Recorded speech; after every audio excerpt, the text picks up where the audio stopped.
investment issues that people had, and they used this legal structure to help people feeling more secure in their investment. So why is it now necessary to create a structure at all? I started that people were looking at long-term leases. The usual long-term lease is, as we all know, 3 times 30 years here on the island. The law, however, says something about a maximum lease term of 30 years. Therefore, also 30 plus 30 plus 30. The problem only is it can be renewed. So we have a 30-year lease. This can be renewed. We're not touching it if it can be renewed twice or not, but the lease can be renewed. What is very important here to understand that it says it can be renewed. We're not talking about an extension of the lease. So what we have here, after 30 years, every lease ends. And then the parties have to basically enter into a new lease agreement. That is not automatic. They can promise you that they will do it, but practically they still have to enter into this new lease. So for a logical second at least, we have a break between the first and the second 30-year lease term, or the second and the third 30-year lease term. Is it now, the problem then arises basically that what happened if there's any change in ownership of the lease, and I will come to that later. So we have a renewal issue here.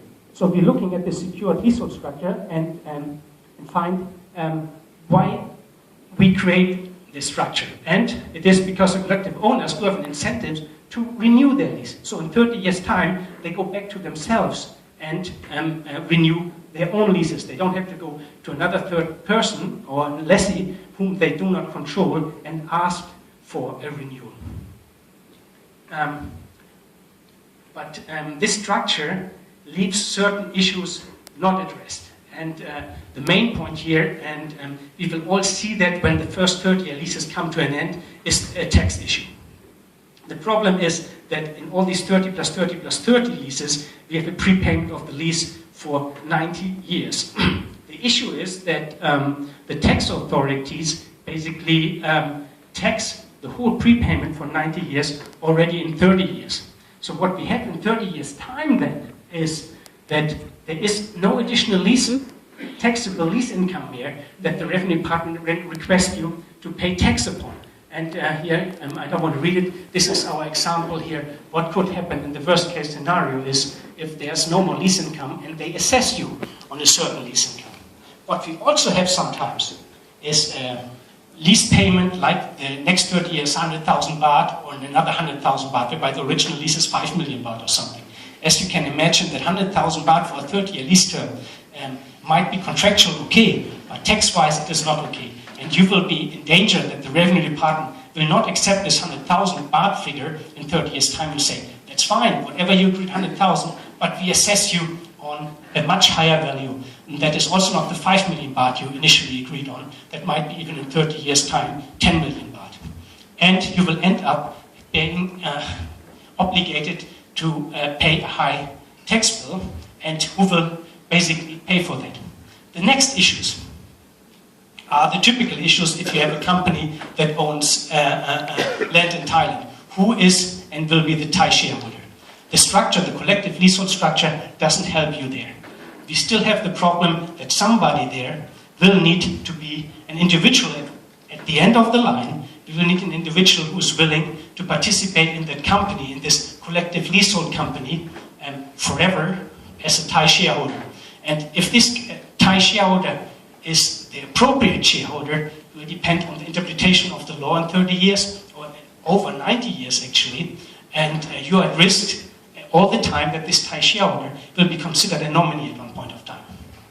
The second issue is maybe, I think, the biggest problem connected to the collective leasehold structure. It is not really a structural problem, it's a practical issue.